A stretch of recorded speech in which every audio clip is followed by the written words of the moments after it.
السلام علیکم ورحمۃ اللہ وبرکاتہ۔ چمکتے دمکتے اچھلتے کودتے ساتھیوں، کہانی زبانی کی جانب سے خوش آمدید۔ آج ہم آپ کے لیے لائے ہیں ایک بڑی مزیدار کہانی، ہو سکتا ہے آپ میں سے کسی کی ہو، سنیے گا۔ عنوان ہے خواہش، اور اسے آپ کے لیے لکھا ہے غنوہ عمر نے۔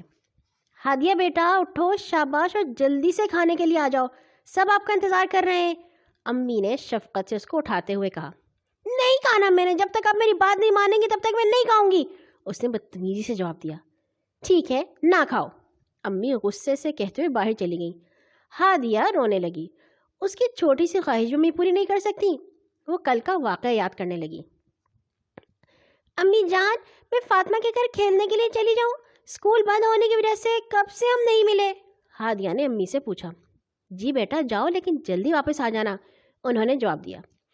السلام علیکم آنٹی، آپ کیسی ہیں؟ فاطمہ کے گھر میں داخل ہوتے ہوئے کہا۔ وعلیکم السلام رحمۃ اللہ، جی بچے میں ٹھیک ہوں، آپ کیسی ہیں؟ آپ کی امی ٹھیک ہے؟ کافی دن ہو گئے ملاقات ہی نہیں ہوئی ان سے، فاطمہ کی امی نے کہا۔ جی آنٹی ٹھیک ہے سب، فاطمہ نظر نہیں آ رہی، کدھر ہے وہ؟ ہادیہ نے ادھر ادھر نظریں دوڑائیں۔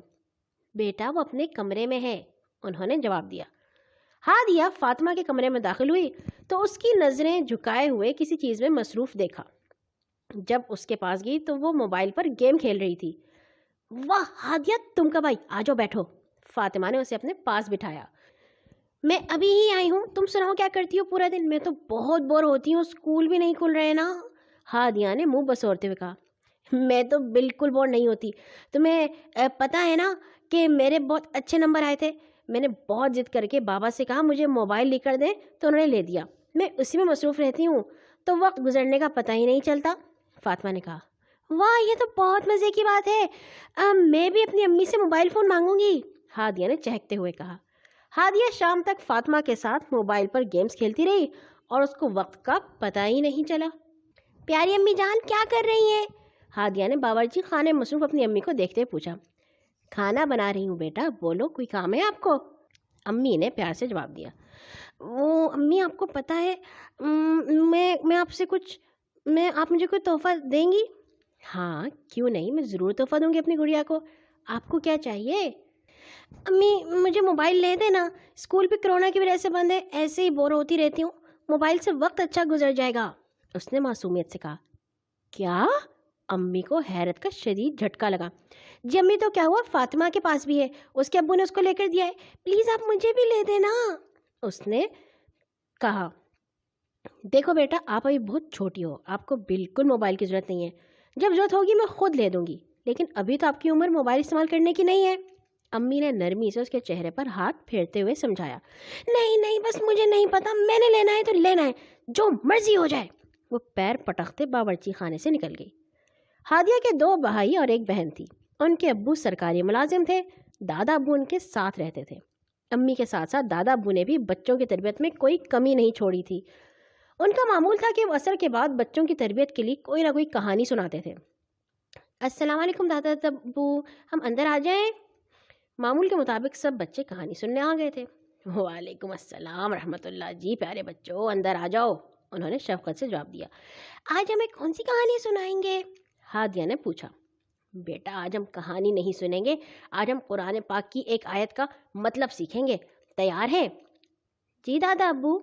تو پیارے بچوں، اللہ تعالیٰ نے قرآن پاک میں فرمایا وَلَا تَتَّبِعِ الْهَوَىٰ فَيُضِلُّكَ عَنْ سَبِيلِ اللَّهِ، جس کا مطلب ہے کہ نفس کی خواہش کی پیروی نہ کرو، وہ تمہیں اللہ کی راہ سے ہٹا دے گا۔ ہم اپنے دل کی ہر خواہش کے پیچھے چلیں گے تو ہم اللہ کے راستے سے دور ہو جائیں گے۔ خواہش کسے کہتے ہیں دادا جان؟ ہادیہ نے سوال کیا۔ دیکھو بچوں، ایک ہوتی ہے ضرورت جس کے بغیر ہمارا گزارا نہیں ہوتا، دوسری ہے خواہش جس کے بغیر ہمارا گزارا تو ہوتا ہے لیکن ہمارا دل کرے کہ یہ بھی ہم لے لیں وہ بھی لے لیں۔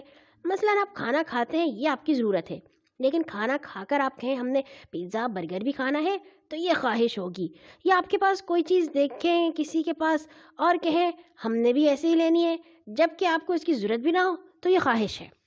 دادا ابو نے ایک نگاہ بچوں پر دوڑائی جو سب غور سے سن رہے تھے، جبکہ ہادیہ کی آنکھیں حیرت سے کھلی ہوئی تھیں۔ دادا ابو اگر ہم خواہش کے پیچھے نہ چلے تو کیا ہم سے اللہ تعالیٰ راضی ہو جائیں گے؟ اس نے سوال کیا۔ جی بیٹا، نہ صرف راضی ہوں گے بلکہ اللہ نے خواہشات کے پیچھے نہ چلنے والوں کے لیے جنت کا وعدہ بھی کیا ہے۔ سبحان اللہ، ہادیہ کے منہ سے بے اختیار نکلا۔ جی بچوں، تو یہ تھا ہمارا آج کا سبق، کیا آپ سب اس پر عمل کریں گے؟ جی ضرور دادا ابو، یہ کہتے بچے کھیلنے کے لیے چلے گئے اور ہادیہ نے امی کے کمرے کا رخ کیا۔ امی جان مجھے معاف کر دیں، میں دوبارہ ایسی خواہش نہیں کروں گی، نہ آپ کو تنگ کروں گی۔ جی بیٹا، میں نے آپ کے دادا ابو کی باتیں سنی ہیں، میں بھی یہی سمجھا رہی تھی آپ کو، لیکن انہوں نے بہت اچھی طرح سمجھایا۔ بیٹا میں آپ کو تحفہ ضرور دوں گی، لیکن ایسا جس کی آپ کو ضرورت ہو اور فائدہ مند بھی ہو، امی نے محبت سے اسے لپٹاتے ہوئے کہا۔ ہادیہ خوشی خوشی کھیلنے کے لیے چلی گئی۔ اور یہاں ہوئی ہماری آج کی کہانی ختم۔ ہر نماز کے بعد اپنے لیے اور تمام مسلمانوں کے لیے دعا کرنا مت بھولا کیجیے۔ اللہ حافظ۔